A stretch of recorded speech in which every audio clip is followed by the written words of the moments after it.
2025 அதிக TRP rating பெற்ற Tamil serial என்னென்னன்றதை இந்த பட்டியலில் பார்க்கலாம். 10வது இடத்தில் சன் டிவியில் ஒளிபரப்பாகும் ஆஹா கல்யாணம் சீரியல் உள்ளது. 9வது இடத்தில் சன் டிவியில் ஒளிபரப்பாகும் இனியா சீரியல் உள்ளது. 8வது இடத்தில் விஜய் டிவியில் ஒளிபரப்பாகும் பாண்டியன் ஸ்டோர்ஸ் 2 சீரியல் உள்ளது.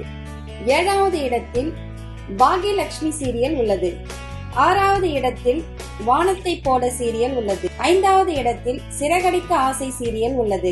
4வது இடத்தில் எதிர்நீச்சல் சீரியல் உள்ளது. 3வது இடத்தில் சுந்தரி சீரியல் உள்ளது. 2வது இடத்தில் கயல் சீரியல் உள்ளது. 2025 அதிக டிஆர்பி ரேட்டிங் பெற்ற சீரியல்கள் பட்டியலில் முதல் இடத்தில் சிங்கப்பெண்ணை சீரியல் உள்ளது. சீரியல் என்றால் சன் டிவி, விஜய் டிவி தவிர மற்ற எந்த சேனலும் எடுபடவில்லை என்பது வருத்தத்திற்குரிய விஷயம்.